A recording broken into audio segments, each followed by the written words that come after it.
So, what's our topic for today? Professor, you told me write that down. Oh, we'll discuss nitrogen. Okay, let's start with the fact that there would be no life on Earth without nitrogen. Since nitrogen is the basis of all proteins. Exactly. Over billions of years, evolution has successfully fine-tuned atmospheric nitrogen fixation by the biosphere. And then it step-by-step returned from the biosphere into the atmosphere. Furthermore, nitrogen during all of its biochemical transformations is essential for certain living organisms. Meanwhile, the transformation of the forms of nitrogen is also a complex cycle occurring in nature. The nitrogen cycle involves not only the biosphere and atmosphere, but also the hydrosphere and lithosphere. Living microorganisms play a very important, if not to say the main role, in the nitrogen cycle. Nitrogen transformation includes 6 basic stages. Stage 1 involves biological, atmospheric and industrial nitrogen fixation. What's interesting is that industrial fixation is 10% higher than the total amount of nitrogen produced by biological and atmospheric fixation. Stage 2. Ammonium turns into plant protein. Stage 3. Plant proteins transform into animal proteins. Stage 4 involves the decomposition of both plant and animal proteins. This is ammonification, which takes place after the death of living biomass. Stage 5 is nitrification. It is the oxidation of ammonia nitrogen to nitrite, followed by the oxidation of nitrite to nitrate. Each oxidation is carried out by different bacteria.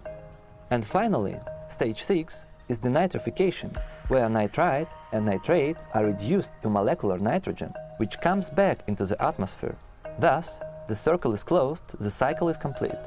And it becomes apparent to us, Ms. Doolittle, that nitrogen is a good guy in all respects. It seems so.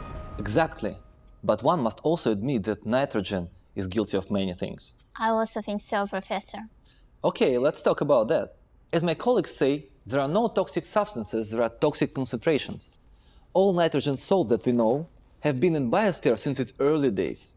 However, scientific and technological progress, along with the exponential growth of the humanity, has led to increase of highly toxic nitrogen salts in waste, surface, and even groundwater. We also have to take into consideration that industrial nitrogen fixation is currently at 10% higher than natural fixation. Thus, inert atmospheric nitrogen is the basis for constantly growing toxic salts. And essence of biological purification is to extract nitrogen from these salts and bring it back into the atmosphere. And constructed wetland can achieve this goal quite successfully.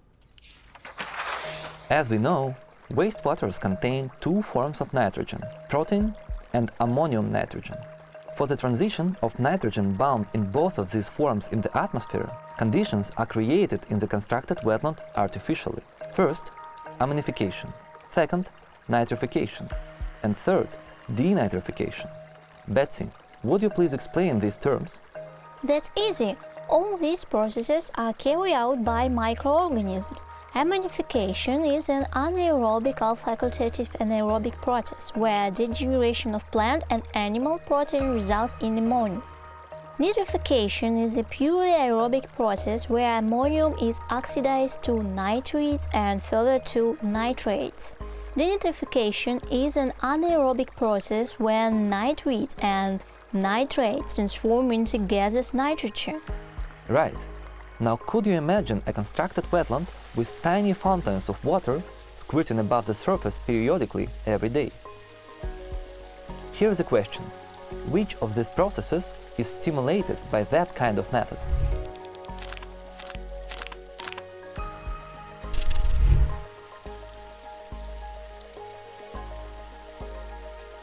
My answer is that the fountains stimulate the nitrification process Can you explain why this happens? because the fountains cause aeration above the wetland surface.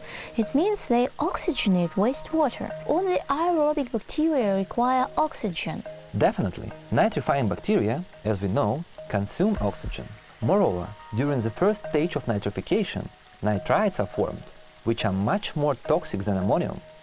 The second stage is the formation of nitrates. Nitrates are the least toxic of all nitrogen compounds. Therefore, the wastewater treatment specialist's task is to apply appropriate technologies in order to minimize the amount of ammonium and nitrites at the outlet of a treatment facility. Taking that into account, Betsy, let's consider a hypothetical constructed wetland. The type doesn't matter. Let's take any plant from this constructed wetland and let's have a closer look at the processes occurring near the roots of this plant. By the way, Miss Doolittle, what are these processes? These are the transformation processes of the various forms of nitrogen, Professor. Exactly. The essential point to remember is that every plant root develops an aerobic microzone around itself, around which, in turn, an anaerobic zone develops. The development of these two zones results in two basic processes: nitrification and denitrification. These two processes effectively remove nitrogen compounds from wastewaters. Makes sense? Yes, Excellent, Betsy. If everything is clear to you, why don't we solve another problem? You're welcome to come out to the board.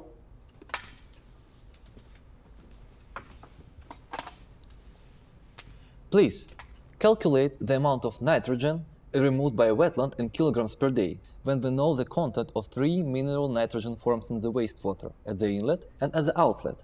In addition, we know the average water flow rate of the wetland. Please, write down the input data. Professor, can I make a data table? Yes, of course. Good. The first column represents mineral forms of nitrogen. Okay. The second column is nitrogen concentration in wastewater at the inlet in grams per cubic meter. 41.5, 0.5 and 0.5 once again. The third column shows nitrogen concentration in the treated water at the outlet, also in grams per cubic meter. Are you keeping up, Miss Doolittle? Yes. Okay, I'll dictate. 2.8 grams per cubic meter, 0.02 grams per cubic meter, and 9.8 grams per cubic meter. Additionally, the water flow rate in the constructed wetland is 100 cubic meters per day. So you have to Calculate the amount of nitrogen removed by a wetland per day. Is the problem clear? Yes, it is. We will use a well-known formula, Rn equals. One moment, Professor Higgins. This is quite simple.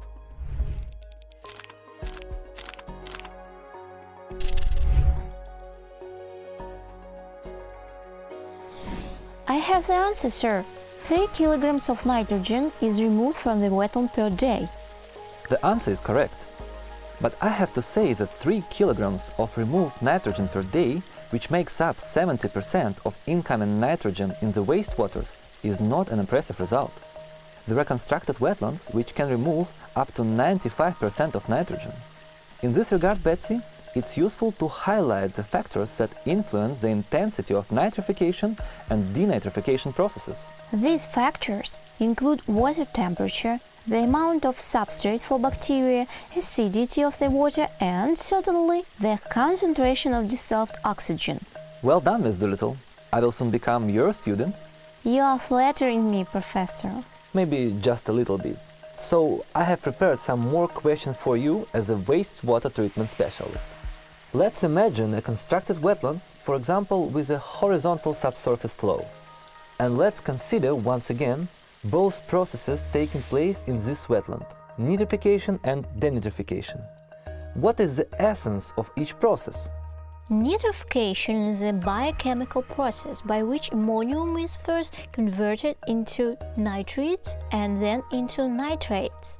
Denitrification is a biochemical process where nitrates and nitrate turn into atmospheric nitrogen. Exactly.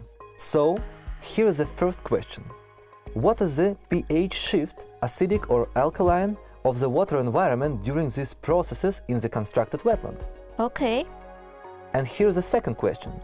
Which type of the pH change, acidic or alkaline, inhibits each of these processes?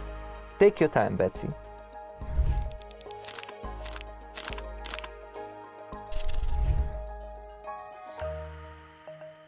I'm ready to answer both questions. Go ahead, Ms. Doolittle. The first answer is that nitrification makes pH level shift to acidic. Denitrification makes the pH level shift to alkaline.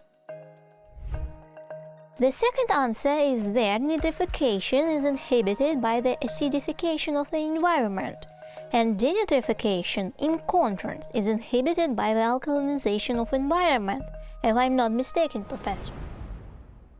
You want me to give you a compliment, don't you, Miss Doolittle? However, your answers didn't exhaust the topic of our lesson. For us, as wastewater treatment specialists, it's important not only to characterize biochemical processes taking place in a wetland, but also we have to take into consideration... Betsy, what do we have to take into consideration? To be honest, I'm not sure. I'll give you a clue. We have to take into consideration a biomass of bacteria responsible for the important wastewater treatment processes. Oh yes, I do remember. To improve the water treatment effectiveness, we have to select the bacteria cyanosis, which means we have to grow the biomass of useful bacteria functioning in each of these processes. And for this we should... Excellent. And what we should do, we will discuss tomorrow. But maybe today we can outline the key points? I'm already running late for the editorial board meeting. Please write down the topic of our next lesson on the board: the selection of bacteria cyanosis in constructed wetlands. Professor, it's raining outside. You should... It's okay, I have an umbrella.